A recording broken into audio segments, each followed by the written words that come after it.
Hello la team, j'espère que vous allez bien. Alors je l'annonce officiellement ici, même si je l'ai déjà fait sur Instagram. J'attends un bébé avec mon chéri, on va être parents d'ici quelques mois et donc voilà, j'avais envie de le partager avec vous également sur YouTube. Vous avez été beaucoup à me poser des questions sur Instagram. Alors certes, ma chaîne YouTube n'a pas pour objectif de devenir une chaîne spéciale parents, mais c'est un épisode de ma vie que j'ai envie de partager avec vous, notamment parce qu'il y a beaucoup d'inconnus sur le sport et la grossesse. Moi-même, j'ai cherché pas mal de ressources sur YouTube, donc je me suis dit que ça serait pas mal de documenter cette période de ma vie, même si ça n'a pas valeur absolue. Voilà, peut-être que certaines d'entre vous trouveront des réponses pour les futures mamans ou celles qui y pensent. Et puis pour les autres, peut-être que voilà, ça vous intéressera tout simplement par curiosité. Donc dans cette vidéo, je vais vous parler de mon premier trimestre de grossesse qui est déjà passé parce qu'aujourd'hui, je suis déjà à 5 mois de grossesse. C'est parti, on y va. Déjà, je voulais commencer par dire que c'était une grossesse attendue et désirée avec mon chéri, donc on est super heureux.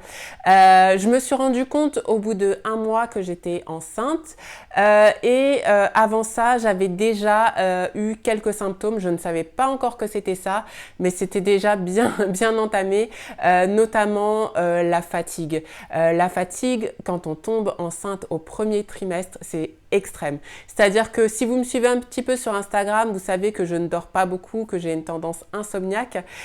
Et là, concrètement, à 9 heures, mais j'étais claquée, c'est-à-dire que je m'endormais à 9 heures pour me réveiller à 8-9 heures du matin, chose qui pour moi est normalement impossible.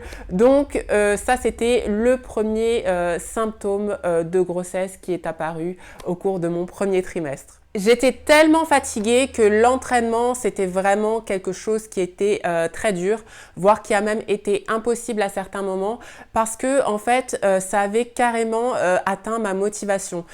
Pour être honnête, jamais en 5 ans, j'ai été démotivée pour aller au sport comme je l'ai été au cours de mon premier trimestre. C'était vraiment une sensation étrange parce que je me demandais mais qu'est-ce qui se passe, ça ne t'est jamais arrivé autant pour ma diète, voilà, des fois je suis plus ou moins motivée que d'autres fois, mais là c'était vraiment étrange et avec le recul j'ai compris tout simplement que c'était lié à la fatigue et que le corps avait simplement besoin d'un maximum d'énergie pour construire ce petit bébé. Deuxième symptôme de grossesse, les ballonnements et tout ce qui va avec, c'est-à-dire voilà, des gaz, des problèmes à aller aux toilettes. Je suis désolée, ça va pas du tout être une vidéo glamour, mais vraiment le manque d'appétit, tout le temps cette sensation d'estomac hyper gonflé, super désagréable. Ça a commencé à dériver sur ce qui au début était un écœurement. Voilà, l'écœurement qui s'est transformé en nausée. Et là c'était vraiment un petit peu plus compliqué parce que se réveiller le matin avec une sensation de gueule de bois en fait, tout simplement. C'est ultra désagréable, sauf que ça s'appelle nausée du matin, mais que ça dure, enfin pour mon cas, ça a duré toute la journée. Donc je dirais que j'ai eu des nausées entre la 6e et la 12e semaine. 11e semaine, voilà. Au bout d'un moment, j'ai demandé à ma gynécologue de me prescrire quelque chose parce que vraiment, entre la fatigue, le fait d'être ballonnée en permanence, d'avoir la nausée, du coup, en fait, je ne me sentais plus moi-même. Je n'arrivais plus à faire ce que j'arrivais à faire d'habitude. J'avais plus aucune motivation. Je n'avais plus goût à aucune nourriture et j'étais fatiguée en permanence. Même aller voir mes amis, faire un resto avec mon chéri, un cinéma, ça me demandait beaucoup trop d'efforts. Ce qui fait que j'étais vraiment une loque à la maison et ça a commencé un petit peu à jouer sur mon moral. Et j'ai commencé à me dire, waouh, c'est pas possible. Si c'est comme ça pendant 9 mois, ça va vraiment être dur. Je m'attendais pas autant en fait à subir et ça a commencé à jouer un petit peu sur mon moral. Du coup, j'en ai parlé un petit peu autour de moi, à mes amies enceintes, à mes amies qui ont eu des bébés. Et elles m'ont dit non mais ne t'inquiète pas Emma, ça c'est vraiment classique du premier trimestre et ça va passer. Mais en fait voilà, j'avais cette peur parce que tout simplement je ne me reconnaissais plus. Les choses que j'aimais auparavant, je n'arrivais plus à en profiter, j'arrivais plus à faire du sport. Moi qui suis gourmande comme pas possible, rien ne me faisait envie. Puis des nausées en permanence, c'est-à-dire que les nausées c'est un cercle complètement vicieux. Si on ne mange pas, on a des nausées. Et quand on mange, on est écœuré. Donc voilà, c'est saoulant. Et ça a vraiment été, selon moi, la partie la plus dure du premier trimestre. Les nausées. Heureusement, à partir du moment où ma gynéco m'a donné ce médicament, ça a été beaucoup mieux. Et petit à petit aussi, les symptômes se sont espacés au fur et à mesure que les semaines se passaient. Et à partir de la 12e semaine, vraiment, je n'avais plus de nausées. Donc là, j'ai été ultra contente, même si je relativise parce qu'il y a beaucoup de femmes qui, en plus d'avoir des nausées, ont des vomissements du matin au soir. Et là, ça doit être très dur. Donc voilà pour la partie nausées, ballonnement et tout ce qui va avec. Hein, je vous passe les détails. Autre symptôme de la grossesse, la poitrine qui gonfle, qui grossit, dans mon cas de manière exponentielle. Faut dire que j'avais déjà ce qu'il fallait à la base, mais là ça prend des proportions hors de contrôle. Donc c'est plutôt une bonne nouvelle pour les filles qui ont un petit complexe au niveau de la poitrine et qui vont pouvoir vraiment se faire plaisir pendant cette période. Moi franchement j'ai un petit peu peur pour la suite de voir jusqu'où ça va aller. Bon, tout ça se passe bien sûr non pas sans douleur. C'est vrai que la poitrine à cette période-là est ultra douloureuse, c'est-à-dire que même par exemple un jet de douche d'eau sur cette partie, c'est désagréable. Donc voilà, il faut vraiment bien protéger sa poitrine avec des bonnes brassières de qualité. Mais voilà, je suis sûre que c'est un des symptômes de grossesse qui doit plaire le plus aux femmes, donc je vais pas non plus trop m'en plaindre. Et puis voilà, il y a pire comme désagrément, c'est sûr.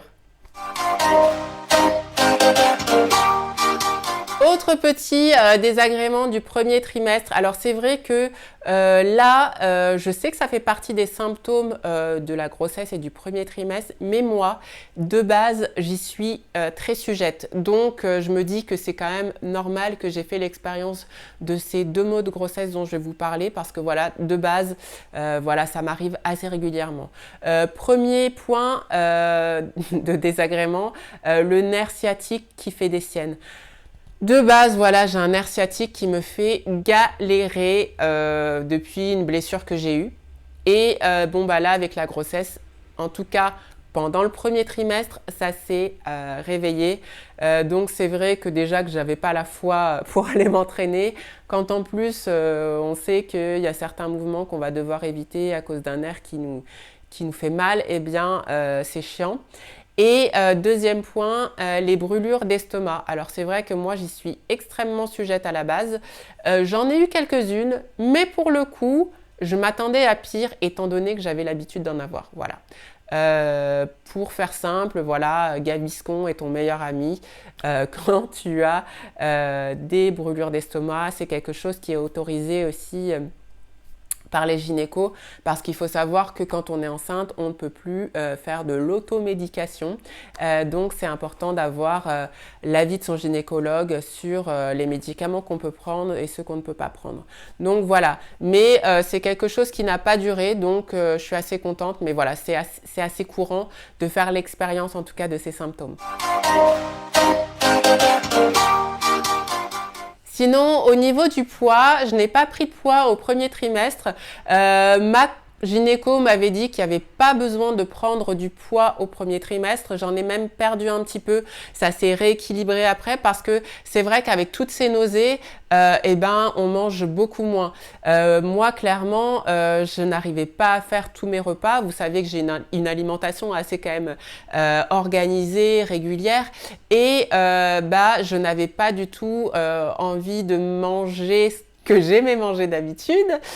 Et pour être honnête, j'avais pas envie de manger healthy du tout. Mais alors, du tout. Je sais que certaines personnes, en voyant mes stories, après ont compris « Ah, mais en fait, c'était des envies de grossesse. » Parce que c'est vrai que quand on mange vraiment pas beaucoup, eh bien on a notre imaginaire qui est là, je mangerai bien ci, je mangerai bien ça. Donc c'est une période où j'ai beaucoup mangé de pizza. J'étais tout le temps dans mon resto préféré à manger de la pizza, de la burrata. Et ouais, je me suis fait super plaisir en termes de livraison de bouffe à la maison parce que voilà, pas l'énergie. Romain m'a beaucoup aidé, mais à une puissance pour tout ce qui est logistique de la maison. Et puis des fois, voilà, pour se décharger, on faisait appel à de la livraison à la maison. Et voilà, c'était jamais healthy, c'était du burger, c'était de l'indien. Donc voilà, c'est vrai que du coup, à cette période, j'ai perdu du poids. Et ça s'est rééquilibré après à la fin des nausées où j'ai repris à manger plus ou moins normalement. Et voilà, c'est quelque chose qui est assez classique de perdre du poids au premier trimestre. Ma gynéco m'avait dit que c'était pas du tout grave. Et voilà, niveau envie de grossesse, donc je vous l'ai dit, c'était pizza et burrata à fond. J'ai eu ma période aussi, voilà, c'est un truc pas du tout healthy, c'est les nouilles déshydratées, les yum yum, voilà, avec les sachets d'épices. Voilà, j'avais envie d'en manger tout le temps. Quoi d'autre encore? La viande rouge. Ah, mais la viande rouge, d'ailleurs, j'avais fait des analyses de fer qui étaient ultra hautes. Vraiment, j'avais des envies de viande rouge. Et quoi d'autre? Par contre, le poulet. Le poulet, alors que j'adore le poulet, eh ben, ça ne passait plus du tout, mais rien que l'odeur, ça me donnait envie de vomir. Et quoi d'autre également? Le saumon, j'adore les pavés de saumon, mais là, ça passait plus du tout. Voilà, les odeurs fortes comme ça me dégoûtait. Donc voilà, j'ai accepté mon sort. Et je me suis franchement, les fois où j'avais envie de manger, je me suis fait plaisir, même si voilà, après quelques bouchées, on est écœuré. Mais bon, voilà. Donc du coup, je me suis pas pris la tête avec le fait que je mangeais pas healthy parce que je mangeais vraiment pas beaucoup. Et j'avais besoin de retrouver ces quelques instants de plaisir quand je sortais de ma léthargie, quoi. Donc, en ce qui concerne ma routine sportive au premier trimestre en étant enceinte, je dois dire que c'était assez challenging, comme diraient les Américains. Non, mais c'est vrai que c'était assez compliqué. Typiquement, je vais vous expliquer, au mois de mai, j'ai fait uniquement 10 séances. J'en aurais fait habituellement une vingtaine. 10 séances et encore c'était des séances d'actes de présence à la salle, c'est-à-dire que je n'avais plus envie d'aller à la salle, je n'avais plus d'énergie. Quand j'étais à la salle, je ne prenais strictement aucun plaisir, chose qui m'est jamais arrivée. Il m'est arrivé d'être démotivée et puis d'aller à la salle. Puis voilà, 10 minutes après, une fois bien dans l'entraînement, voilà, ça passe, je prends du plaisir. Mais là, vraiment, c'était la galère, quoi. J'avais pas envie. Et pour être totalement transparente avec vous, j'ai continué à y aller en me disant mais Emma, c'est pas toi cette personne-là actuellement. Continue à y aller, on va dire, pour continuer à avoir cette routine d'y aller, même si tu es là pour rien, même si ça sert à rien ce que tu fais, voilà, tu es là, tu continues à avoir ce rythme. Mais bon, j'ai quand même écouté principalement mon corps parce que je vous ai dit, j'ai compté, j'ai fait 10 séances dans le mois. Voilà, c'est une période où on n'a pas d'énergie, où concrètement, physiologiquement, il y a beaucoup de choses qui se passent et c'est normal de pas assurer en termes de performance. Donc, ce que j'ai fait, voilà, c'est continuer à y aller quand j'avais suffisamment d'énergie pour cela, pour garder cette routine en me disant ne t'inquiète pas, ça va revenir. Mais je pensais au souvenir de la personne que j'étais parce que sur le moment, j'étais pas du tout motivée à le faire. Et voilà, j'ai persévéré jusqu'à ce que ça passe et maintenant, peut-être que je vous parlerai du deuxième trimestre, mais en tout cas, maintenant, tout est rentré absolument dans l'ordre. Chose qu'il faut savoir du coup par rapport à l'entraînement, ça a valeur pour moi, mais j'ai demandé bien sûr conseil à ma gynécologue pour savoir si je pouvais continuer ou pas la muscu. Donc, étant donné que c'est quelque chose que je pratique depuis 5 ans, mon corps est déjà très habitué à ce type d'entraînement. Je commence pas une nouvelle routine par exemple. Donc elle m'a dit que je pouvais continuer. Bien sûr, il y a certaines choses que je ne peux pas faire, notamment tout ce qui est sport avec impact. Voilà, et certaines positions qui seraient inconfortables. Mais pour le moment, ça me laisse quand même une très grande liberté de mouvement dans mes entraînements. Chose que j'ai dû adapter aussi au premier trimestre, c'est mes temps de récupération. Il faut savoir qu'en fait, quand on est enceinte, notre volume sanguin augmente et ça demande encore plus d'efforts au cœur de pomper tout ce sang, ce qui fait qu'on est essoufflé mais pour rien. C'est-à-dire que marcher, on est essoufflé. Mais la pire des tortures, pour moi, ça n'est même pas aller à la muscu ou faire mon vélo, c'est monter mes 3 escaliers, mes 3 étages. Là, franchement, c'est une torture. Voilà, on est vraiment très vite essoufflé. On a le rythme cardiaque qui bat beaucoup plus vite. Donc, c'est vrai qu'à la salle, maintenant, ce que je fais, c'est que vraiment, je prends des temps de pause qui sont plus longs. Je surveille beaucoup plus mon rythme cardiaque. Et je ne vais jamais dans le rouge. C'est-à-dire que la dernière répétition où on se dit « Allez, celle-là, il faut absolument que je la passe », celle-là, je la fais jamais. Voilà, je reste dans ma zone parce que voilà, c'est la santé du bébé avant tout. Qu'est-ce que j'ai adapté sinon au niveau de l'entraînement? Eh bien, sur certains exercices, les charges, voilà, j'écoute au maximum mon corps. Si je le sens pas, si j'ai un doute, je ne le fais pas, tout simplement. Donc sur certains exos, j'ai réduit mes charges, sur d'autres, je me maintiens. Mais comme je vous l'ai dit, c'est pas dans cette période où je vais essayer d'aller battre mes records personnels en termes de charge et de poids. Mais je continue à m'entraîner à la musculation. Au niveau du cardio, comme vous l'avez vu, je vais plutôt faire de la marche, du vélo, pourquoi pas de l'elliptique, j'en ai pas fait dernièrement, mais des choses où il n'y a pas d'impact. Pas de jogging, pas de jump, pas de hit, voilà, où clairement je n'ai pas du tout la cadence en termes de respiration pour faire du hit. Donc voilà en ce moment en quoi consiste mon entraînement et ce qui a été le cas aussi pendant tout mon premier trimestre. À l'exception faite que j'ai dû vraiment réduire le nombre de mes séances parce que j'étais beaucoup trop fatiguée.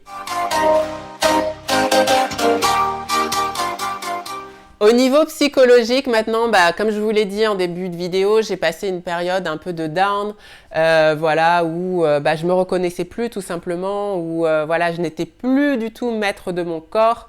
Concrètement, voilà, c'est ça ce qui se passe. On n'est plus maître de son corps. On est léthargique, enfin voilà, tout ce que je vous ai expliqué précédemment. Et il y a aussi une période où, en fait, on est traversé par tellement d'émotions, joie, peur, inquiétude, voilà, qu'on ne sait plus trop quoi penser, qu'on a des doutes, est-ce que je vais être une bonne maman, est-ce que j'aurai, voilà, je saurai apporter ce qu'il faut à ce bébé, je suis pas parfaite, comment je vais faire pour élever cet enfant alors que moi-même je suis pas au top. Bon, des questions à la con que tout le monde, je pense, se pose à un moment donné quand on va avoir un bébé. Mais c'est vrai que du coup, il y a eu cette phase de remise en question et qui n'était pas évidente. Et j'ai eu aussi une phase, qui continue un peu, où voilà, un petit peu, voilà. Émotionnelle, à réagir très vivement. Je suis déjà une personne qui a beaucoup de caractère, même si je suis très calme. Mais c'est vrai que, voilà, on va dire que j'ai moins de patience, que je démarre au quart de tour. Voilà. on va dire que les hormones font leur travail et que je peux passer d'une émotion à une autre assez rapidement. Voilà, pour faire court.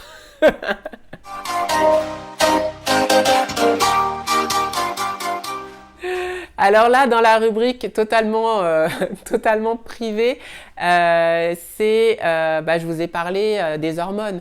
On a un petit peu les hormones en folie. Et là, ça varie, je pense, d'une femme à l'autre. Mais c'est vrai que moi, au premier trimestre, franchement, c'est comme si j'avais été frappée d'un nouveau coup de foudre pour mon mari.